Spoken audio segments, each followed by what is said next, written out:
యేసయ్యా యేసయ్యా యేసయ్యా యేసయ్యా యేసయ్యా యేసయ్యా నిన్నే నిన్నే నే కొలుతునయ్యా నీవే నీవే మా రాజువయ్యా నిన్నే నిన్నే నే కొలుతునయ్యా నీవే నీవే మా రాజువయ్యా యేసయ్యా యేసయ్యా యేసయ్యా యేసయ్యా యేసయ్యా యేసయ్యా ఎడారి మార్గంలో నడిపించిన దేవుడు, ఎడారి మార్గంలో తన బిడ్డలకి ఏ కొదువ లేక ఆ ప్రయాణం అంతటిలో అన్ని సంవత్సరాల పాటు అద్భుత రీతిలో నడిపించిన మహోన్నతుడు ఆయన, అద్భుత రీతిలో పోషించినటువంటి ఘనమైన దేవుడు ఆయన, సర్వోన్నతమైనటువంటి దేవుడు. మన కన్నీటి ప్రార్థనకి జవాబునిస్తూ అందరినీ కూడా బలపరుస్తున్న దేవుడు, శక్తిని, క్షేమమును, స్వస్థతని, నెమ్మదిని, సమాధానం అనుగ్రహిస్తున్నటువంటి దేవుడు. అటు దేవునికి స్తోత్రాలు చెల్లిద్దాం పుల్లారా, అతి ఘనమైన దేవునికి స్తోత్రాలు చెల్లిద్దాం. ఎన్ని సంవత్సరాల పాటు, ఎన్ని నెలల పాటు నువ్వు బాధపడ్డావు, ఎన్ని సమస్యల ద్వారా, ఎన్ని ఇరుకుల ద్వారా, ఎన్ని శోధనల ద్వారా నిద్రలేని రాత్రులు గడిపిన నీకు, నీ కుటుంబానికి, సమస్యల వలయంలో చిక్కుకున్న నీకు, నీ కుటుంబానికి, ఆర్థిక బాధలలో చిక్కుకున్న నీకు, నీ కుటుంబానికి సమాధానము మన ప్రభువే కావున ఆ సమస్యలన్నిటికీ పరిష్కారం మన ప్రభువే కావున ఆ సమస్యలన్నిటికీ గొప్ప ప్రతిఫలము మన దేవుడే కావున నా పరిస్థితిని మార్చమని మనసారా అడిగిన ప్రతి ఒక్కరి జీవితాల్లో, కుటుంబాల్లో నా ప్రభువు నెమ్మదిని అనుగ్రహించబోతుంటుండగా, సహాయం ఇవ్వబోతుంటుండగా, శాంతికరమైనటువంటి దినముల వైపునకు నడిపించబోతుంటుండగా ఏక కంఠస్వరముతో ప్రభా ఇటు ధన్యత నాకు ఇచ్చినందుకై వందనాలు తెలియపరుద్దాం పుల్లారా. అయ్యా నీకు వందనాలు నా ప్రభా, నా కుటుంబాన్ని జ్ఞాపకం చేసుకున్నందుకై, నా బిడ్డల్ని జ్ఞాపకం చేసుకున్నందుకై, నా ఆత్మీయ స్థితిని జ్ఞాపకం చేసుకున్నందుకై, జ్ఞాపకం చేసుకుని ఈ రీతిగా బలపరిచి, ధైర్యపరిచి ముందుకు నడిపిస్తున్నందుకై ప్రభా నీకు వందనాలు, ప్రభా నీకు స్తోత్రం. మరొక పరిశుద్ధ దినాన మనసారా మిమ్మల్ని స్తుతించగలిగినటువంటి ధన్యతనిచ్చారు, ఆరాధించగలిగినటువంటి కృపనిచ్చారు. అయ్యా నీవేమై ఉన్నావో ఆ గొప్ప నామాన్ని మహిమ పరచగలిగినటువంటి ధన్యత నాకు ఇచ్చినందుకై ఈ కొందనాలు తెలియపరుస్తూ ప్రభా జీవము కలిగిన ఈ మాటల ద్వారా మమ్మలను బలపరచండి, మమ్మలను ధైర్యపరచండి. ఆ మాటలలో ఉన్న సత్యాన్ని నా ప్రభా మేమందరం గమనించి, గ్రహించి వాటి ప్రకారమే నడవగలిగినటువంటి కృప, ధన్యత మా అందరికీ కూడా దయచేసి మీరే సమస్త మహిమ, ఘనత, ప్రభావాలు పొందమని మహాగణుడు, మహిమోన్నతుడు, పరిశుద్ధుడు యేసయ్య సర్వశక్తి కలిగినటువంటి నామమున ఈ ప్రార్థన అడిగి వేడుకొనొచ్చున్నాము తండ్రి. ఆమేన్, ఆమేన్. మంచిది, దయించి అందరూ కూర్చుందాం పుల్లారా. బలమైనటువంటి ఆరాధన జరిగించిన దేవదేవునికి వందనాలు తెలియపరుస్తూ మరొక మారు కూడి చేరి మీ అందరికీ ప్రభు నామమున వందనాలు తెలియపరుస్తానన్న పుల్లారా. ప్రభు మనకి క్షేమాన్ని ఇస్తూ తన కృపలో మనని భద్రపరుస్తూ ప్రతిదినము కూడా నూతన కృపతో నడిపిస్తున్నందుకు మరొక మారు ఆయనకి వందనాలు తెలియపరుస్తూ కొద్ది సమయము లేఖనాలను ధ్యానం చేసుకొని పుల్లారా ప్రభు బల్లారాధనలో ముందుకు మనం కొనసాగిపోదాం. కొరింథీయులకు రాసినటువంటి మొదటి పత్రిక 2వ అధ్యాయం 14-15 వచనాలు మనం ధ్యానవాక్యంగా చదువుకుందాం పుల్లారా. ప్రకృతి సంబంధి అయిన మనుష్యుడు దేవుని ఆత్మ విషయములను అంగీకరింపడు, అవి అతనికి వెర్రితనముగా ఉన్నవి. ఆత్మానుభవము చేతనే వివేచింపదగును గనుక అతడు వాటిని గ్రహింపజాలడు అనే మాటను అక్కడ భక్తుడు ప్రస్తావించినట్లుగా మనం చూస్తూ ఉన్నాం పుల్లరా. సంఘమంతయు కూడా గమనించాల్సినటువంటి మాట ఏంటంటే పుల్లరా, ప్రకృతి సంబంధమైనటువంటి మనుష్యుడు అంటే ఎవరు అనే అవగాహన, ఆలోచన అన్నమాట. ఈ ప్రకృతి సంబంధమైనటువంటి మనుషుడంటే మనం ఏమనుకుంటామంటే లోకానుసారమైన, ప్రభునకు దూరమైన, ప్రభునకు వ్యతిరేకమైన, సహవాస గుంపులోనికి రాక, అవన్నీ వాస్తవాలే, కాదంటలేదు. అలాగా మనం నానార్థాలతో ప్రకృతి సంబంధమైనటువంటి మనుషుని మనం పోలుస్తాం. అందులో ఉన్న మరొక అర్థం ఏంటంటే, ప్రకృతి సంబంధమైన మనుషుడంటే సహజ సిద్ధమైన మనుషుడు. సహజ సిద్ధముగా అంటే దాని అర్థం ఏంటంటే తన స్వభావాన్ని బట్టి చేసేటటువంటి మనుషుడు అని అర్థం. తన స్వభావానికి విరుద్ధంగా, వ్యతిరేకంగా ఆ మనుషుడు ఏమీ కూడా చేయడు అని అర్థం అన్నమాట. ప్రకృతి సంబంధమైన మనుషుడంటే తన స్వభావం, ఆయన లేదా ఆమె ఏమైనా అనుకుంటే అది తప్పో ఒప్పో, సత్యమో అసత్యమో అని గమనించకుండా, గ్రహించకుండా తన స్వభావానికి, తన సహజ స్వభావానికి తగినట్లుగా ఆ కార్యములను, పనులను జరిగించేటటువంటి మనుషుడు ఎవడంటే ప్రకృతి సంబంధమైనటువంటి మనుషుడు. మరి ఈ ప్రకృతి సంబంధమైనటువంటి మనుషుడు దేవుని ఆత్మ విషయములను అంగీకరించకపోగా ఆ ఆత్మ సంబంధమైనటువంటి విషయములన్నీ కూడా ఎలాగ తనకి, ఆమెకి కనబడుతున్నాయి అంటే వెర్రితనముగా కనబడుతున్నాయి. ఎలా కనపడతాయంటే పుల్లరా, వెర్రితనముగా. అంటే అది సత్యమా అసత్యమా అని ఆలోచించకుండా వెర్రితనముగా ఆ విషయాలను ఆ మనుషుడు ఎంచుతాడు.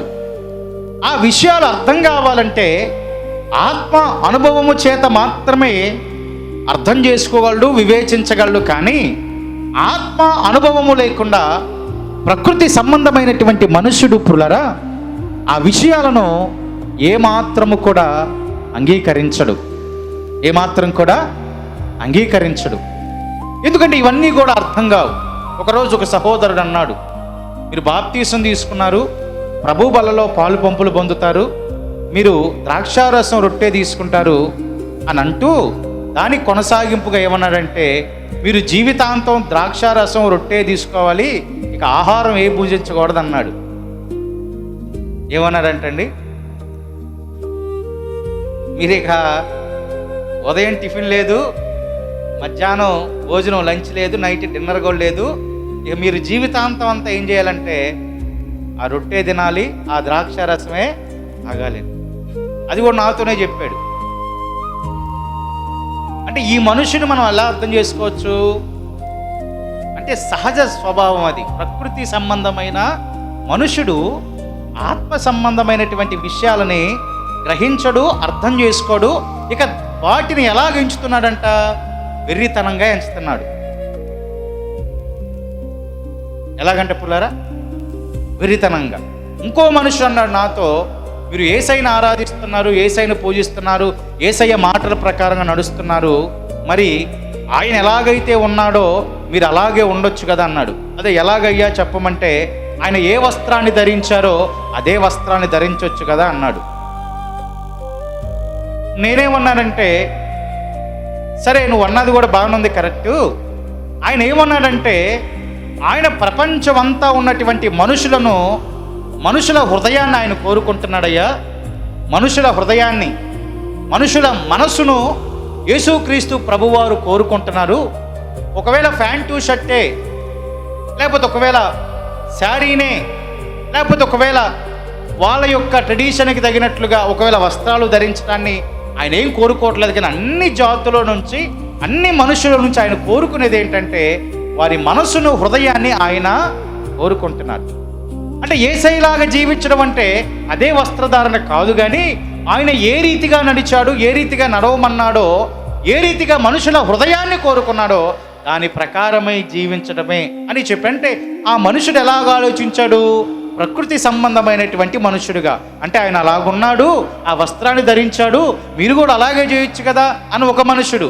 ఒక మనుషుడేమో మీరు రొట్టె తినాలి, ద్రాక్షారసమే తాగాలి, ఇక మీరు అన్నం జోలికి రాకూడదని చెప్పేటటువంటి మనుషుడు ఒకవైపు. అంటే వీరందరూ కూడా ఆ ఆత్మ సంబంధమైనటువంటి జ్ఞానము లేక ఉన్నటువంటి లోక సంబంధమైన ప్రకృతి సంబంధమైన ఆ సహజ సిద్ధమైన స్వభావము ద్వారా వచ్చిన ఆ జ్ఞానముతో అవన్నీ విషయాల్ని కూడా వెర్రితనముగా ఎంచుతున్నటువంటి పరిస్థితులు దినాలు పులారా. అందుకే అక్కడ రాయబడి ఉంది, అవి ఆత్మానుభవము చేతనే వివేచింపటానికి అవకాశం ఉంది, కానీ అది ప్రకృతి సంబంధమైనటువంటి మనుషులకి, సహజ సంబంధమైనటువంటి మనుషులకు అవి ఏమాత్రము కూడా అర్థము కానే. అందుకే 15లో ఏమన్నాడు పుల్లరా? ఆత్మ సంబంధి అయిన వాడు అన్నిటినీ వివేచించును గాని అతడు ఎవరి చేతనైనను, అదిగో ఆత్మచేత నింపబడినటువంటి మనుషుడు చూడండి రాయబడుతున్నటువంటి మాట, అన్నిటిని వివేచిస్తాడు. అంటే ఏది మంచిది, ఏది చెడ్డది, ఏది పాటించదగినది, ఏది పాటించకూడదో అన్నిటినీ వివేచిస్తాడు. కానీ అతడు, ఆమె ఎవరి చేతనైనను వివేచింపబడడు. అవునా కదా పుల్లరా? ఎవరి చేత కూడా, అంటే ఆ అనుభవంలో నింపబడినటువంటి వ్యక్తి ఎవరి ద్వారా కూడా వివేచించబడు. వివేచిస్తే గనక దేవుడే ఆ మనుషుడిని, ఆమెను వివేచిస్తాడు. కానీ ఇంకా ఏ మనుషుడికి ఆ మనుషుడు చిక్కనే. దేవునికి స్తోత్రం. అని చూడు, ఇక్కడ ప్రకృతి సంబంధమైన మనిషేమో ఆత్మ సంబంధమైన విషయాలని వెర్రితనంగా ఎంచుతున్నాడు. సహజ సిద్ధమైన మనిషి ఆత్మ సంబంధమైన విషయాలని వెర్రితనంగా ఎంచుతున్నాడు. ఈ ఆత్మ సంబంధి అయినటువంటి మనుషుడు అన్ని విషయాలను వివేచిస్తాడు. ఏది వెర్రితనమో, ఏది వెర్రితనము కాదో, ఏది మంచిదో, ఏది మంచిది కాదో అని వివేచిస్తాడు. కానీ అతడు ఎవరి ద్వారానైనను, ఆమె ఎవరి ద్వారానైనను వివేచింపబడని పౌలు గారు ఆ కొరింథీ సంఘానికి మరి పత్రిక రాసి ఆ విషయాన్ని చెప్తూ ఉంటున్నటువంటి మాట. ఈ విషయాలు ఆ సంఘానికి ఎందుకు చెప్తున్నాడు అని గనక ఆలోచన చేస్తే ఒకసారి 2వ పత్రికలోనికి మనం వద్దాం పుల్లారా. 2వ పత్రిక 12వ అధ్యాయంలో ఒక మాటని మనం చదువుదాం. 2వ పత్రిక 12వ అధ్యాయము 19వ వచనం చివరి భాగాన్ని మనం చదువుదాం. 19వ వచనం చివరి భాగం చదవండి పుల్లారా. మీ క్షేమాభివృద్ధి కొరకు ఇవన్నీ చెప్పుచున్నాము అన్నాడు. ఏమంటున్నారంటే పౌలు గారు, మీ క్షేమాభివృద్ధి కొరకు ఇవన్నీ కూడా చెప్తున్నాము. ఆ మాటలన్నీ కూడా దేవుని ఎదుటనే క్రీస్తునందు మాట్లాడుతూ, ఈ మాటలన్నీ మేము ఎందుకు చెప్తున్నాం అంటే మీకు క్షేమము కలగాలి, క్షేమము ద్వారా అభివృద్ధిని మీరు చూడాలి, అభివృద్ధిలోనికి రావాలి అని పౌలు గారు ఆ సంఘానికి ఈ మాటలన్నీ కూడా చెప్తా ఉన్నాడు పుల్లరా. ప్రకృతి సంబంధమైనటువంటి మనుషుని గురించి హెచ్చరించి చెప్పిన, ఆత్మ సంబంధమైనటువంటి మనుషుడి గురించి ఆనందంగా చెప్పిన, ఆ మనుషుడు ఏమి చెప్పినా దేవుని ద్వారా క్రీస్తును ప్రకటిస్తూ అవి సంఘమునకు, సంఘ బిడ్డలకు క్షేమాభివృద్ధి కలగాలి అనే ఆలోచన చేత ఆయన ఆ మాటలన్నీ కూడా చెప్పాడు. ఎందుకు చెప్పాడంటే పుల్లరా, ఇప్పుడు 20వ వచనం నుంచి మనం చూద్దాం. ఎందుకనగా ఒకవేళ నేను వచ్చినప్పుడు మీరు నాకు ఇష్టలుగా ఉండరేమో అనియు, నేను మీకు ఇష్టలుగా ఉండనేమో. అది ఎందుకు ఆయన ఆ మాటలు చెప్తున్నాడంటే పుల్లరా, ఇదిగో ఈ పత్రిక నేను రాస్తున్నాను, ఒకవేళ నేను మీ యొద్దకు వచ్చినప్పుడు దేవుడు అంగీకరించి, దేవుడు అనుమతినిచ్చి, ఒకవేళ నేను మీ యొద్దకు వచ్చినప్పుడు పుల్లరా గమనించండి, ఆయన చెప్తున్నటువంటి మాట, మీరు నాకు ఇష్టలుగా ఉండరేమో. ఏమన్నాడు అక్కడ? మీరు నాకు ఇష్టలుగా ఉండరేమో, నేను మీకు ఇష్టలుగా ఉండనేమో. అంటే నేను వస్తే ఒకవేళ మీరు నన్ను ఇష్టపడకపోతే, ఒకవేళ మీరు నన్ను ఇష్టపడకపోతే, ఒకవేళ నాకే మీరు ఇష్టలుగా లేకపోతే, అంటే దైవజనుడికి సంఘం మీద ఇష్టం ఆ సమయంలో లేకపోతే, సంఘానికి దైవజనుడి మీద ఇష్టం ఆ సమయంలో లేకపోతే, ఆయన అర్థం ఏంటి? ఒకవేళ నేను వచ్చే సమయానికి పౌలు గారి యొక్క అర్థం ఏంటంటే, అందరూ కూడా ప్రకృతి సంబంధమైన మనుషులుగా మారిపోయి, ఒకవేళ నేను వచ్చిన సమయానికి నేనంటే మీకు ఇష్టం లేకపోతే, ఎందుకు ఇష్టం ఉండదు? విశ్వాసులకి దైవజనుడు ఎందుకు ఇష్టం ఉండడు? ఒకవేళ వారు ప్రకృతి సంబంధమైన మనుషులుగా మారిపోతే, ఈ దైవజనుడు చెప్పేటటువంటి మాటలు, ఈ పద్ధతి, ఈ బోధ, ఈ మార్గము వారికి నచ్చిద్దా? నచ్చదు. వారు పాటిస్తారా? పాటించరు. తద్వారా ఆయన చెప్తున్నటువంటి మాట, నేను మీకు ఇష్టలుగా ఉండకపోతే, లేదా మీరే నాకు ఇష్టలుగా ఉండకపోతే, అనగా అంటే నేను వచ్చి చూసిన, ఒకవేళ మీరు సంఘము క్రమం ప్రకారంగా దైవ చిత్త ప్రకారముగా దేవుని మార్గంలో నడవకపోతే, అప్పుడు మీరంటే కూడా నాకేముండదు, ఇష్టం ఉండదు. అంటే రెండు ఒకే అర్థం, ఒకే అనుభవం.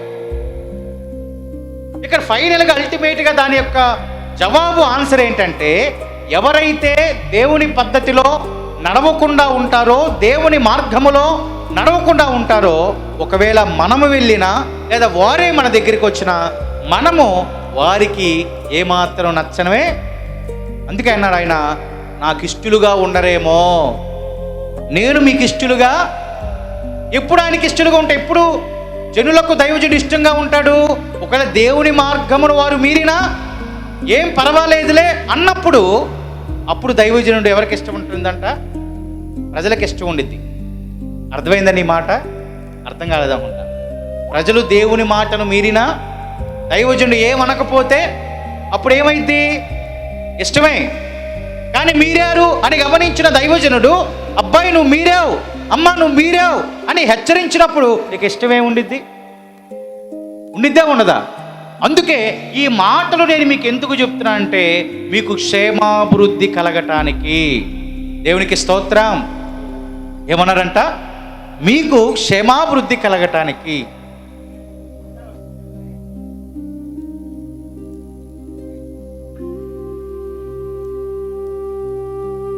దేవునికి స్తోత్రం.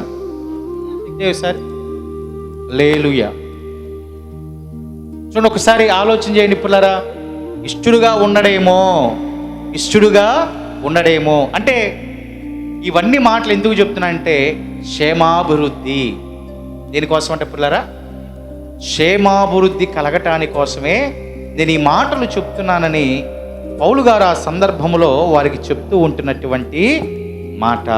మీరు నాకు ఇష్టలుగా ఉండరేమో అనియు, నేను మీకు ఇష్టలుగా ఉండనేమో అనియు, ఒకవేళ కలహమును, అసూయయు, క్రోధములను, కక్షలను, కొండెములను, గుసగుసలాడుటను, ఉప్పొంగుటలను, అల్లరులు ఉండునేమో అనియు. ఏముంటాయంట పిల్లరా? ఇవన్నీ కూడా ఒకసారి మనం 5వ తారీఖుని చెప్పాం. ఎందుకు ఆ కొరింథీ సంఘానికి ఈ పత్రిక రాశారంటే, వారిలో కలహాలున్నాయని ఆయన విన్నాడు కాబట్టే ఈ పత్రిక రాయవలసి వచ్చిందని ఆ రోజున మనం ధ్యానం చేశాం. కాబట్టి ఇక్కడ అదే మాట ఆయన మరొక్క మారు ఏమని చెప్తున్నాడు? ఎందుకు ఇష్టం ఉండదు అంటే, ఒకవేళ కలహము, బిడ్డలలో ఏముందంట? సంఘస్థులు ఏముందంట? కలహములు, అసూయ, క్రోధము, కక్షలు, కొండెములు, గుసగుసలాడుట, ఉప్పొంగుట, అల్లరులు ఉంటాయేమో, ఉండునేమో. అవన్నీ ఉంటే ఇంక దేవుడేమి ఇష్టం ఉంటాడు? అవన్నీ మనసులో ఉంటే గమనించండి, ఇక దైవజనుడు ఏమి ఇష్టం ఉంటాడు? అందుకనే మీరు నాకు ఇష్టలుగా ఉండరేమో, నేను మీకు ఇష్టడుగా ఉండనేమో. దేనిని బట్టి? ఇక్కడ చెప్పబడినటువంటి ఆ వ్యతిరేక సంబంధమైన ప్రతి మాటను బట్టి ఒకవేళ ఉండరేమో అనియు. అందుకే మీకు క్షేమాభివృద్ధి కలగటానికే ఈ మాటలు నేను మీకు చెప్తున్నాను. అంటే మనం ఎల్లవేళలా కూడా దేవునికి, దైవజనుడికి ఇష్టలుగా ఉండటానికి ప్రయత్నం చేయాలి, ప్రయాసపడాలంట పుల్లారా. లేఖనం మాట్లాడుతూ ఉంది. సామెతల గ్రంథంలో ఒక మాట గనక మనం చూస్తే, చదవండి పుల్లారా, సామెతల గ్రంథం 13వ అధ్యాయం 17వ వచనాన్ని ఒకసారి మనం చదువుదాం. నమ్మకమైన రాయబారి, దేవునికి స్తోత్రం. ఏమని రాయబడి ఉందంటే పుల్లారా, నమ్మకమైన రాయబారి ఔషధము లాంటి వాడంట. ఔషధము, మెడిసిన్ లాంటి వాడంట. ఎలాంటి వాడంట? మెడిసిన్ లాంటి వాడు. నమ్మకమైన మనుషుడు, నమ్మకమైనటువంటి మనుషురాలు ఎలాగ పనిచేస్తాడంట? ఔషధములాగా, మందులాగా. శరీరానికి అస్వస్థత వచ్చినప్పుడు ఏ మెడిసిన్ అయితే మనం వాడి శరీరానికి బలము, శక్తి, స్వస్థతను పొందుకుంటామో, నమ్మకమైన మనుషుడు కూడా ఎటువంటి వాడంటే పిల్లరా, ఔషధము లాంటి వాడు. ఔషధము లాంటి వాడు. ఎదుటివానికి ఆ బలహీనతను తగ్గించేవాడు, ఎదుటివానికి బాధ నుంచి విడుదలను ఇచ్చేవాడు, ఎదుటివారి కష్టాలలో ఈ మనుషుడు వెళ్ళుట ద్వారా ఓదార్పునిచ్చేవాడు. నమ్మకమైన మనుషుడు ఔషధము లాంటి వాడు. అలాగున్నప్పుడే క్షేమాభివృద్ధి. కానీ ఇక్కడ కలహములు, క్రోధములు, కక్షలు, కొండెములు, ఉప్పొంగుట, అల్లరి, గుసగుసలాడుతా అవన్నీ ఉంటే ఆ మనుషుడు ఎలాగవుతాడు? ఔషధము. ఆ మనుషుడు ఔషధం అవుతాడా పుల్లారా? ఔషధం అవుడు ఏమవుతాడు? విషం అవుతాడు. ఇవన్నీ కలిగినటువంటి మనుషుడు ఏమవుతాడంట? ఔషధము కాక విషమవుతాడు. లేఖనం ఏం మాట్లాడుతూ ఉంది? ఒక నమ్మకమైన మనుషుడు ఎదుటి వారికి మందులాగా, మెడిసిన్ లాగా, ఔషధములాగా పనిచేయాలి. ఇప్పుడు నీవు ఎదుటి వారికి ఎలాగ పనిచేయాలంట పుల్లరా? మెడిసిన్ లాగా పనిచేయాలి. నేను, నీవు అందరము క్రైస్తవ సమూహము. మనమంటే అర్థం క్రైస్తవ సమూహం అంట పుల్లరా. క్రీస్తుని అనుసరించేటటువంటి వారు ఎందరైతే ప్రపంచంలో ఉంటారో వారందరూ ఎదుటి వారికి మెడిసిన్ లాగా పనిచేయాలి తప్ప వారికి విషంలాగా మనం అవ్వకూడదు. అంటే వారు ఏ కమ్యూనిటీ నుంచి వచ్చినా, ఏ జాతి నుంచి వచ్చినా అట్టి వారికి మనం అవ్వాలంటే ఎలా అవ్వాలంటే ఔషధములాగా అవ్వాలి. మరి అవుతామా? కొండెములుంటే, గుసగుసలుంటే, అల్లర్లుంటే, ఉప్పొంగుట ఉంటే, అసూయ ఉంటే, క్రోధం ఉంటే, ఇవన్నీ కలిగి ఉన్నటువంటి వారు ఔషధం అవుతారంటే ఏమాత్రము ఔషధము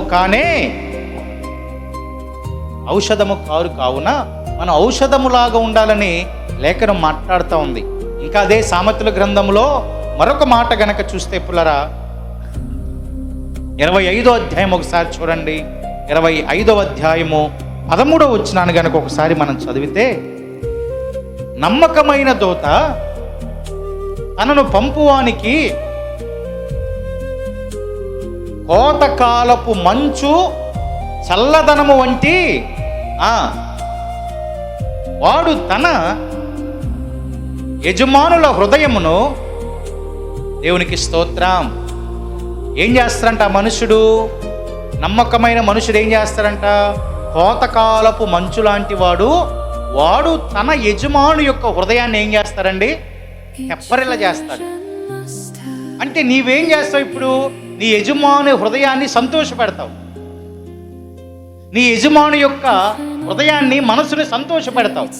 నువ్వు ఆయనకి ఎలాగుంటావంటే కోతకాలపు మంచు వలె పని చేస్తావు, చల్లదనాన్ని ఇస్తావు, సంతోషపెడతావు, ఆనందపెడతావు. మరి అల్లరితో ఉంటే, క్రోధముతో ఉంటే, కొండెములు చెప్తే, అవునా కదా పిల్లరా? ఆ చల్లదనం పోయి ఇక మంటే వచ్చింది. అంటే నీవు ఔషధములాగా పనిచేయాలి.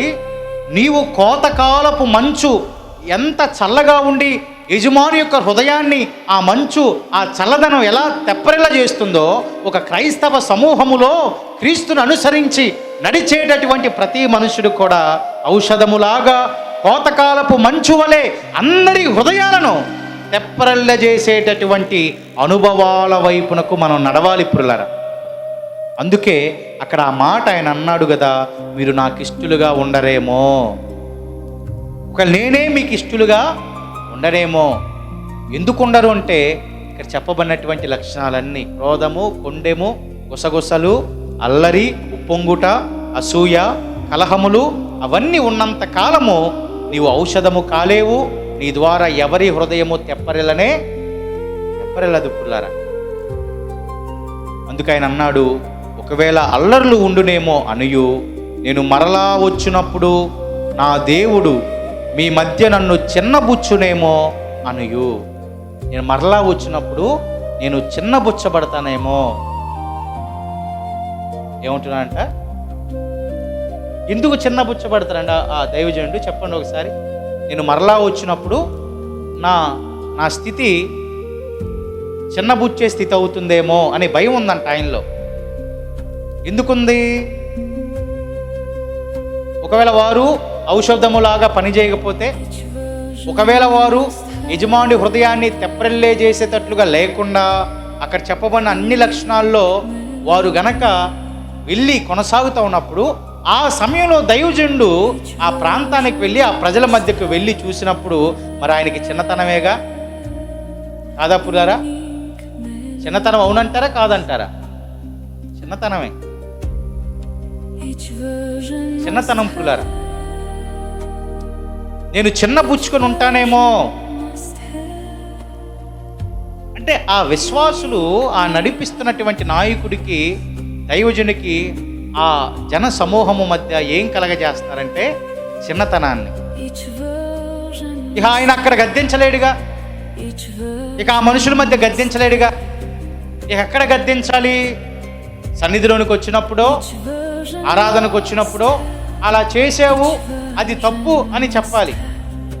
ఇక ఆల్రెడీ అయినా డ్యామేజ్ అయిపోయింది కదా, స్పష్టంగా రాయబడింది కదా పుల్లరా, మీ మధ్య నన్ను చిన్నబుచ్చుతాడేమో, నాకు చిన్నతనం వచ్చిద్దేమో అనేటటువంటి ఆలోచనతో దైవజనులు చెప్తున్నటువంటి మాట. కాబట్టి దైవజనులు మీరు చేసే పనుల ద్వారా చిన్నతనం రాకూడదు, దైవజనుల ఫేస్ మాడిపోకూడదు. అర్థమైందండి? దైవజనుల ఫేసు సంఘములో ఉండే బిడ్డలు కొన్ని అననుకూల ప్రతికూల పరిస్థితుల్లో చేసే పనుల ద్వారా చిన్నతనం రాకూడదు. ఆయన తలదించుకొని అక్కడ కూర్చోకూడదు. నేను చాలా సందర్భాలు అలా కూర్చున్నా, ఏంట్రా ఎట్లా చేస్తున్నారు అని. అంటే క్రైస్తవుల బుద్ధి ఎక్కడ బయటపడిద్ది అంటే పెళ్లి దగ్గర, చావు దగ్గరే బయటపడిద్ది. ఎక్కడ బయటపడిద్దండి? పెళ్లి దగ్గరే, చావు దగ్గరే అసలు బుద్ధి బయటపడిద్ది దారిలో. వాళ్ళు ఎవరంటే సహజ సిద్ధమైన మనుషులు. అంటే రెండో మనుషుడు అప్పుడప్పుడు వాళ్ళని తడతా ఉంటాడు. ఒకసారి చెప్పాను నేను ఈ మాట. రెండో మనిషి మనమే, కానీ లోపల రెండో మనుషుడు ఉంటాడు. ఆయన అప్పుడప్పుడు వచ్చి తలుపు తడతా ఉంటాడు, ఆ తలుపును మనం తీస్తూ ఉంటాం. అంటే ఆ బుద్ధి ఎప్పుడు బయటపడిద్ది అంటే పెళ్లి దగ్గరే, చనిపోయిన దగ్గరే ఆ క్రైస్తవుల బుద్ధి. ఆ మాట అన్నందుకు మీరు బాధపడదు, కానీ పెంట బుద్ధిన్నారు. అది ఆ బుద్ధి ఎందుకు బయట పెట్టుకోవటం అంటే ఒకేలాగా క్రమంగా కొనసాగిపో. అలా ఆ బుద్ధిని బయట పెట్టి నాలో కూడా రెండో మనిషి ఉన్నాడని జనానికి చూపించుకోవటం ఎందుకు? అప్పుడు ఎవరు చిన్నబుచ్చుకుంటాడు? సేవకుడు, దేవుడు కూడా. అవును కదా? ఈ మాటలు రాత్రి మనం ధ్యానం చేసి ఆ మాటలన్నీ దేవుడు దైవజనుని నోట ఉంచి ఆ మాటలు సంఘానికి చెప్పించినప్పుడు ఆ మాటలకి లోబడకపోతే ఇక్కడ సంఘములో లేకపోతే సమాజములో దైవజనుడు చిన్నబుచ్చుకుంటాడు. రెండోది, ఆ మాటలు చెప్పి ఆయన నోటి ద్వారా ఉంచినటువంటి దేవాతి దేవునికి కూడా మన ద్వారా కలిగేటటువంటి బాధ, మన ద్వారా కలిగేటటువంటి బాధ పిల్లలు. అంటే చిన్నబుచ్చుకోకూడదు. మీరు కాదు, మనమందరం ఏమనుకుంటాం? పరిశుద్ధ వివాహం అనుకుంటాం. మీరు చెప్పండి, కార్డు కొట్టించే దగ్గర నుంచి ఆ పెళ్ళయి చివరి వరకు వచ్చేదాకా ఆ మ్యారేజ్ ఎక్కడైనా పరిశుద్ధంగా జరిగిద్దా? ఒకసారి ఆలోచించండి. పేరుకేమో పరిశుద్ధ వివాహమా? పేరుకేంటి?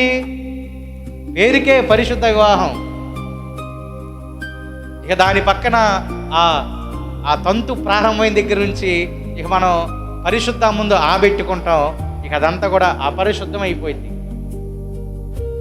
నేను ఏం చేస్తారు ఏం చేయట్లేదని ఆ లోతుకి నేను వెళ్ళట్లేదు పిల్లరా. ఏం చేస్తారో మీకు నాకంటే మీకే బాగా తెలుసు. వాటిని మరలా మీకు చెప్పాల్సినటువంటి అవసరం లేదు.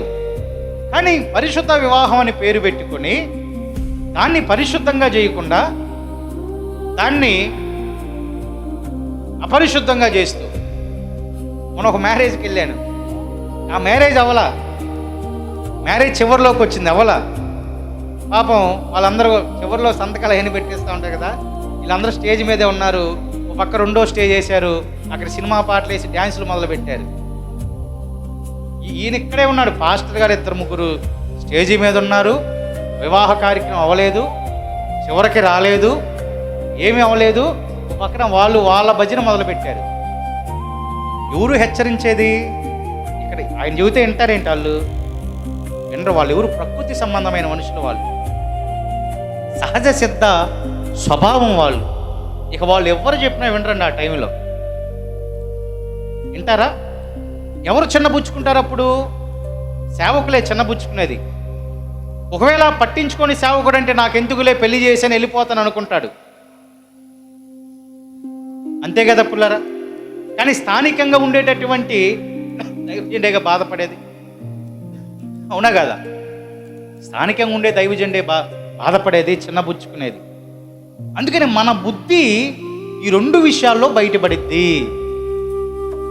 ఈ వివాహ విషయాల్లో, ఈ చనిపోయిన విషయాల్లో క్రైస్తవుల బుద్ధి బయటపడిద్ది. నన్ను చిన్నబుచ్చుతారేమో అనే భయము వారిలోనికి, అతనిలోనికి, పౌలు గారిలోనికి వచ్చేసింది. పిల్లలు ఇంకేమంటున్నాడు చూడండి కింద అక్కడ. చిన్నబుచ్చునేమో అనియు మునుపు పాపము చేసి తాము జరిగించిన అపవిత్రత, జారత్వము, పోకిరి చేష్టల నిమిత్తము మారు మనసు పొందని అనేకులను గూర్చి దుఃఖపడవలసి వచ్చునేమో అనియు భయపడుతున్నాడంట. చాలా సందర్భాలు చెప్పా, పౌలు గారు భయపడుతున్నానని చాలా వర్తమానాల్లో నేను చెప్పాను పుల్లారా. ఇక్కడ కూడా ఆయన అదే భయాన్ని వ్యక్తపరిచాడు. ఏమంటున్నాడు ఇక్కడ ఆయన? మునుపు పాపము చేసి తాము జరిగించిన అపవిత్రత, జారత్వము, పోకిరి చేష్టల నిమిత్తము మారు మనసు పొందని అనేకులను గూర్చి అంట. ఏమవుతున్నాడు ఆయన? దుఃఖపడాల్సి వచ్చునేమో అని భయపడుతున్నా. అంటే ఏంటి? వారికి క్లియర్గా తెలుసు నేను పాపం చేశానని క్లియర్గా తెలుసు. ఏమన్నాడు అక్కడ? మునుపు పాపము చేసి తాము జరిగించిన అపవిత్రత అంతయు వారికి తెలుసు. తెలియదు అని అనటానికి లేదు అక్కడ. ఇప్పుడు తెలిసి కూడా ఎందుకు దుఃఖము, ఎందుకు బాధ, ఎందుకు వేదన అంటే మారు మనసు పొందని అనేకులను బట్టి. అంటే చేసేవారికి మేము చేసేది అపవిత్రత అని తెలిసింది, చేసేవారికి మేము చేసేది దేవునికి వ్యతిరేకము అని తెలిసింది, ఆ పనులు జరిగించే వారికి మేము దేవునికి వ్యతిరేకము అని తెలిసింది. అయినా తెలిసినా వారు ఏం చేశారంట? మారు మనసు పొందలేదంట. తెలిసినా పొందలేదంట. అందును బట్టి మారు మనసు పొందని అనేకుల నిమిత్తము దుఃఖపడవలసి వచ్చునేమో అని ఆయన భయపడుతున్నాడు పిల్లరా. అంటే ఇక్కడ ప్రభువుని అంగీకరించినటువంటి వారు ఎప్పుడు మరలా జారిపోతారేమో అని ఒక భయం. ప్రభువుని అంగీకరించకుండా పాపపు జీవితంలోనే జీవిస్తూ వాళ్ళు ఎప్పుడు మారు మనసు పొందుతారే, అసలు పొందుతారో లేదో అనే దుఃఖము, అనే బాధ, అనే వేదన మరొకటి. అర్థమైంది కదా పిల్లరా? అంటే పొందిన వారు ఎప్పుడు జారిపోతారేమోననే ఒక భయం, పొందని వారిని బట్టి ఇంకా దుఃఖపడాలి, వారు వ్యతిరేకంగా ఉన్నారని వారికి తెలిసినా మరలా మారు మనసు పొందట్లేదే అని వారి ద్వారా వచ్చేటటువంటి బాధ మరొకటి. ఇప్పుడు వారు ఎవరంటే ప్రకృతి సంబంధమైన మనుషులు. అవన్నీ ఆత్మ సంబంధమైన విషయాలన్నీ వారికి వెర్రితనంగానే కనబడతాయి. ఏమవుతాయంట పిల్లరా? వెర్రితనం ఏది? సిలువను గూర్చిన వార్త నశించుచున్న వారికి వెర్రితనము కానీ రక్షించబడుతున్న మనకు మాత్రమే ఉందంటది దేవునికి స్తోత్రం. అది నశించుతున్నటువంటి వారికి వెరితనం. రక్షించబడిన అనుభవంలోనికి వచ్చిన దేవుని కృపను పొందుకున్న మనకి అనునిత్యము అది శక్తి, బలము, మేలు, దీవెనై ఉన్నది పుల్లారా. కానీ ఇక్కడ భయం ఉంది, ఆందోళన ఉంది. అందుకే వాటన్నిటిని బట్టి ఈ మాటలన్నీ మీకు క్షేమాభివృద్ధి కలగటానికే మీతో చెప్పుచున్నాను అని అన్నాడు. ఎవరికంట క్షేమాభివృద్ధి? మీకు క్షేమాభివృద్ధి కలగటానికి మీకు నేను చెబుతున్నాను అన్నాడు. అంటే దైవజనుడు సమూహ మధ్యములోనికి వచ్చి ఏమైనా ఆరాధనలో పాల్గొన్నప్పుడు ఆ సంఘ బిడ్డలు చేసేటటువంటి పనుల ద్వారా దైవజనులకి చిన్న చూపు, చిన్నతనము, ఆయనకి డిస్టర్బెన్స్ రాకూడదు. అర్థమైందండి? డిస్టర్బెన్స్ రాకూడదు అంటే ఆయన మొహము అప్పుడు ఆ సమయంలో సందర్భంలో ఆయన మీతో చెప్పలేడు. ఎందుకంటే అందరు ఉంటారు కాబట్టి సంఘంలో చెప్పే మాటలు కొన్ని ఉంటాయి, సంఘ బయట చెప్పే మాటలు కొన్ని ఉంటాయండి. అన్నిటిని కలగలిపి చెప్పకూడదు. దైవజనులు కూడా తెలుసుకోవాల్సిన విషయం ఏంటంటే కామన్గా అన్ని చోట్ల చెప్పకూడదు. కొన్ని హెచ్చరించేవి సంఘములో చెప్పే ఉంటాయి, కొన్ని బయట చెప్పే ఉంటాయి. వారు అది చేస్తున్నారని కనపడినప్పుడు వారిని సున్నితంగా సంఘమునకు వచ్చినప్పుడు వారిని హెచ్చరించాలి. అలా చేసేది తప్పు అని చెప్పాలి. అర్థమైందా పుల్లారా? అంతేకాని బిడ్డల ద్వారా, సంఘ బిడ్డల ద్వారా దైవజనులు చిన్నబుచ్చుకునే పరిస్థితులు ఎప్పటికీ ఒక విశ్వాసిగా మనము కలగ చేయకూడదని లేఖనములో పౌలు గారు ఆ సంఘానికి చెప్తూ ఉంటున్నటువంటి మాట పుల్లారా. కావున గమనించండి, ఈ ఉదయకాల సమయంలో ప్రభు బలలో పాలు పంపులు పొందబోతున్న మనము, నీవు నేను ఎదుటివారికి ఔషధములాగా పనిచేస్తున్నామా లేదా? నీవు నేను ఎదుటివారి హృదయములను సంతోషముగా, ఆనందముగా, హృదయములను తెప్పరిల్ల చేస్తున్నామా లేదా అనేది మనం ఆలోచన చేయాలి. అర్థమవుతుందా పుల్లారా? హృదయంలో ఏం చేయాలంట? తెప్పరిల్ల. యజమానుల హృదయము, దేవుని హృదయము, దైవజనుల హృదయాన్ని నీవు తెప్పరిల్లా చేయాలే కానీ ముఖాన్ని చిన్నబుచ్చుకునేటటువంటి పనులను ఎప్పటికీ చేయకూడదు. పాపము చేసేమని తెలిసి కూడా మారు మనసు పొందకుండా దుఃఖపడేటటువంటి పరిస్థితులు దైవజనులకు ఎప్పటికీ కూడా మనం కలగ చేయకూడదు పిల్లారా. దేవునికి దైవజనులకు మనం కలగ చేయకూడదు. ఇవన్నీ విషయాలు ఎవరు వివేచిస్తాడంటే ఆత్మ సంబంధి అయిన వాడే. దేవునికి స్తోత్రం. నేను నమ్ముతున్నాను, నేను అనుకుంటున్నాను, ప్రభు యొక్క యవన రక్తము ద్వారా కడగబడి అట్టి అనుభవాల్లో నడుస్తూ కొనసాగుతూ క్రమంగా శరీరాన్ని, యవన రక్తాన్ని స్వీకరిస్తూ అనుభవాల్లో నడుస్తున్న ప్రతి మనిషి కూడా ఆత్మ సంబంధమైన మనుషుడే. ఆ ఆత్మ సంబంధమైనటువంటి మనుషుడు అన్ని విషయాలను ఏం చేస్తాడండి? వివేచిస్తాడు. అన్ని విషయాల మీద అవగాహన కలిగి ఉంటాడు, ఆలోచన కలిగి ఉంటాడు. ఏది మంచిది, ఏది మంచిది కాదు, ఏది సరైనది, ఏది సరైనది కాదో అన్ని విషయాల్లో ఆయన అవగాహన కలిగి ఉంటాడు పురారా. ఆమె అవగాహన కలిగి ఉన్నది. కానీ ప్రకృతి సంబంధమైన మనుషుడికి ఇందాక చెప్పిన ఈ రెండు విషయాల గురించి చెబితే వాళ్ళకి వెర్రితనంగా అనిపిస్తాయి. ఆ వివాహ విషయాల్లో, చనిపోయిన విషయాల్లో కొన్ని క్రమాలు పాటించాలని చెబితే ఆ మాటలు వారికి ఎలాగ అనిపిస్తాయంటే వెర్రితనంగా అనిపిస్తాయి. కానీ ఆత్మ సంబంధమైనటువంటి నీకు నాకు మాత్రము అన్ని విషయాల్ని వివేచించగలిగినటువంటి జ్ఞానాన్ని దేవాతి దేవుడు మనకు అనుగ్రహిస్తాడు పుల్లారా. కావున అన్ని పరిస్థితుల్లో మనకు ఏం కలగాలి అని దేవుడు, దైవజనుల యొక్క సంకల్పం అంటే క్షేమాభివృద్ధి కలగాలి అని, క్షేమాభివృద్ధి కలగాలని, క్షేమముగా అభివృద్ధి పొందాలని. ఎలాగంటే పుల్లరా, క్షేమముగా ఉంటూ అభివృద్ధి పొందాలని ఈ మాటలన్నీ కూడా పౌలు గారు సంఘానికి చెప్తా ఉన్నాడు.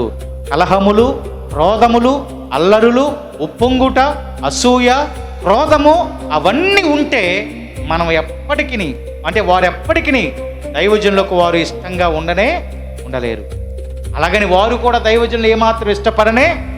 ఎందుకంటే ఆయన అన్ని ఆ బాధలే చేస్తాడు, ఈ మాటలే చెబుతాడు, అవి చేయొద్దు అంటాడు, అటు వెళ్ళొద్దు అంటాడు, ఇటు వెళ్ళొద్దు అంటాడు అని ఉన్న ఇష్టం కూడా అసలు ఇష్టం ఉండదనుకో, అసలు ఇష్టపడరు. ఉన్న ఇష్టం కూడా పోయే సంగతి తర్వాత అసలు ఇష్టం ఉండదు. వీళ్ళన్నీ పొద్దాక అయ్యే చదువుతారా, అట్టగా నడవమంటే ఎట్లా నడవమంటారు, జీవితంలో వచ్చే ఒకసారి పెళ్ళి కదా, ఏ పాస్టర్ గారి పెళ్లి చేస్తుంటే మేము పక్కన డ్యాన్స్ చేసుకోకూడదా అని అంటూ ఉంటారు. ఒకసారే కదా, ఇక రెండోసారి ఆ పిల్ల రాదుగా. అవునా కదా పిల్లలు? మీరు ఆలోచించండి ఒకసారి, అదేమన్నా బాగుండిద్ది అంటారా? ఇక్కడ 4-5 దైవజనులు దేవుని కృప ద్వారా ఎన్నుకోబడిన వారు ఒక పక్క ఉండి మరొక పక్క నువ్వు డ్యాన్స్ చేస్తూ ఉంటే ఏమన్నా న్యాయం అంటారా పిల్లరా? అదే ఆ విషయాలను గమనించమంటున్నా. ఆ విషయాలను గమనించాలి. ప్రతి అసలు దైవజనుడు కూడా చెప్పాలండి.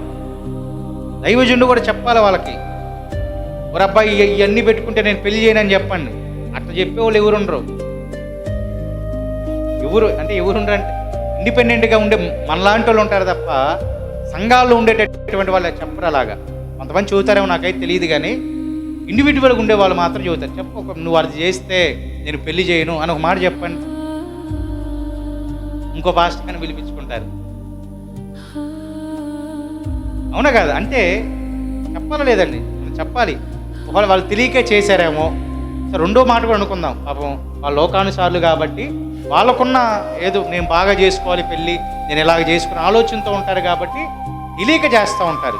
అలాంటప్పుడు కూడా వాళ్ళకి మనం హెచ్చరించేటటువంటి చెప్పేటటువంటి వారిగా ఉండాలి పిల్లలు. కాబట్టి అలాగ చేస్తే అప్పుడు ఏమవుతుందంటే క్షేమాభివృద్ధి కలుగుతుంది. క్షేమాభివృద్ధి కుటుంబానికి కలిగి ఆ కుటుంబ క్షేమము సంఘములోకి వచ్చి సంఘము కూడా క్షేమాభివృద్ధితో నానాటికి ఆ సంఘము ఎదుగుతూ ఉంటుంది పుల్లారా. ఆరోగ్యవంతమైనటువంటి సంఘంగా ఉండిద్ది, ఆరోగ్యవంతమైనటువంటి సంఘంగా ఎదిగిద్ది, ఆరోగ్యమైనటువంటి సంఘంగా ఎదిగిద్ది పుల్లారా. అనారోగ్యమైనటువంటి సంఘాలు ఉండకూడదు. పక్షవాతం వచ్చిన సంఘాలు ఉండకూడదు. పక్షవాతం అంటే అర్థం ఏంటి? ఒక చెయ్యి పడిపోయింది, ఒకటి బాగానే ఉండిద్ది అని నేను కించపడతలేదు, ఉన్నది చెబుతున్నా. ఒక చెయ్యి బాగుండిద్ది, ఒక చెయ్యి పడిపోవటాన్ని పక్షవాతం అంటాం కదండి. లేకపోతే ఒక కాలు బాగుండిద్ది, రెండో కాలు పడిపోవటమే కదండి పక్షపాతం అంటే. అంటే ఒక సైడ్ బాగుండిద్ది, ఇంకో సైడ్ ఏమవుద్ది? బాగోదు. అంటే మనుషులు కూడా ఎలాగుంటున్నారు? వాళ్ళకి నచ్చినంత కాలం భక్తిలో ఉండి రెండో సైడ్ ఏంటంట మళ్ళా ఈ ప్రకృతి సంబంధమైనటువంటి మనుషుడిగా అయిపోతారు. అది ఆరోగ్యవంతమైన సంఘం యొక్క లక్షణం కాదు. అది క్షేమాభివృద్ధితో ఉన్నటువంటి సంఘ లక్షణం అది కాదు పుల్లరా. ఆరోగ్యముగా క్షేమాభివృద్ధిగా సంఘం ఉండాలంటే ఇదిగో దైవజనుడు వచ్చినప్పుడల్లా దైవజనులకి మిమ్మల్ని చూడంగానే దైవజనులకి ఇష్టం కలగాలి. దేవునికి స్తోత్రం. ఏం కలగాలండి? సంఘ బిడ్డని చూడంగానే దైవజనులకి ఏం కలగాలంట? ఇష్టం కలగాలి. అంతే తప్ప వారిని చూడంగానే ముఖం ఏమవకూడదంటే ఇక్కడ రాయబడింది, చిన్నబుచ్చుకునే మొహంగా అయిపోకూడదు. అంటే మిమ్మల్ని చూచిన వెంటనే దైవజనులకి ఇష్టము కలగాలి, ఆనందం కలగాలి. అంతేకాని చిన్నబుచ్చుకునేటటువంటి ముఖంగా దైవజనుల ముఖం ఏమాత్రం అవనే. అటు ఇవన్నీ విషయాల్ని హృదయంలో ఉంచుకోండి పిల్లరా. క్షేమాభివృద్ధి పొందటానికి ఈ మాటలు పౌలు గారు మనతో మాట్లాడుతున్నటువంటి రీతిలో ఏ విధమైనటువంటి అవలక్షణాలు మనలో ఉన్నా వాటిని దూరం చేస్తూ ఆత్మ సంబంధమైనటువంటి మనుషుడుగా అన్ని విషయాల్ని వివేచిస్తూ అర్థం చేసుకుంటూ ఏది మంచిదో ఏది మంచిది కాదో ఒక అవగాహన కలిగి ఉంటూ అనేక మందికి నీవు ఔషధము వలె, కోతకాలపు మంచు వలె యజమానుని హృదయాన్ని తెప్పరిల్ల చేసేటటువంటి ఒక నిజమైన నికార్సైనటువంటి క్రైస్తవ విశ్వాసి వలె మనందరం కూడా జీవించడానికి మన వంతు మనం కృషి చేద్దాం. అటు ధన్యత దేవుడు మనకు అనుగ్రహించునుగాక. దేవుడి మాటలను దీవించునుగాక. అందరు మోకరిద్దాం. విత్తబడిన వాక్యాన్ని జ్ఞాపకం చేసుకుంటూ ప్రార్థనాపూర్వకంగా ప్రభు శరీరమును యవన రక్తాన్ని మనం స్వీకరిద్దాం పుల్లరా. ప్రభు యొక్క శరీరాన్ని యవన రక్తాన్ని మనం స్వీకరిద్దాం. వివేచించే మనసు, జ్ఞానము దేవుడు మనకిచ్చాడు. అతి జ్ఞానము దేవాతి దేవుడు మనకు అనుగ్రహించాడు. అతి జ్ఞానాన్ని దేవుడు మనకిచ్చాడు. ప్రకృతి సంబంధమైన మనుష్యుడు నీవు కాదు, ఆత్మ సంబంధమైన మనుష్యుడుగా దేవుడు నిన్ను ఎంచాడు. ఆత్మ సంబంధమైనటువంటి సహవాసములో దేవుని నడిపిస్తూ ఉంటుండగా ప్రియ దేవుని సంగమా, దైవజనుడు మిమ్మల్ని చూడంగానే ఇష్టం పుట్టించే రీతిలో నీ నా ప్రవర్తన ఉండినట్లుగా, నీ నా ఆత్మీయ స్థితి ఉండినట్లుగా ఆ రీతిగా నన్ను మలచమని ప్రభుని అడుగుదాం, ప్రార్థన చేద్దాం. ప్రార్థనాపూర్వకంగా ముందుకు మనం కొనసాగుదాం. ప్రార్థనాపూర్వకంగా ముందుకు మనం కొనసాగుదాం. ప్రభు శరీరాన్ని, యవ్వన రక్తాన్ని మనం భుజిద్దాం పురులారా, స్వీకరిద్దాం పురులారా. ఆయన లేఖనాలు మాట్లాడుతూ ఉన్నాయి. కొరింథీయులకు రాసిన మొదటి పత్రిక 11వ అధ్యాయం 23వ వచనం నుంచి 31వ వచనం వరకు లేఖనాల్ని మనం చదువుదాం. 11వ అధ్యాయం కొరింథీయులకు రాసిన మొదటి పత్రిక 11వ అధ్యాయం 23వ వచనం నుంచి 31వ వచనం వరకు మనం చదువుదాం. సోదరు పెర్సీ గారు చదువుతారు. తదనంతరం మనం ప్రభు బల్లారాధనలో ముందుకు కొనసాగుదాం. మైక్లో చదవండి. 11వ అధ్యాయం 23వ వచనం నుంచి 31వ వచనం వరకు ఈ లేఖన భాగాలని మనం చదువుకుందాం. అందరం కూడా మనని మనం సిద్ధం చేసుకుందాం. మన హృదయాన్ని సిద్ధపరచుకొని ఈ ఆరాధన క్రమంలో ముందుకు కొనసాగిపోదాం. కొరింథీయులకు రాసిన మొదటి పత్రిక 11వ అధ్యాయము 23వ వచనం నుండి 31వ వచనం వరకు. నేను మీకు అప్పగించిన దానిని ప్రభువు వల్ల పొందితిని.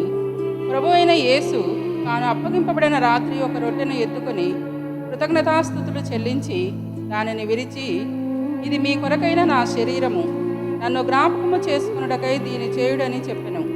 ఆ ప్రకారమే భోజనమైన పిమ్మట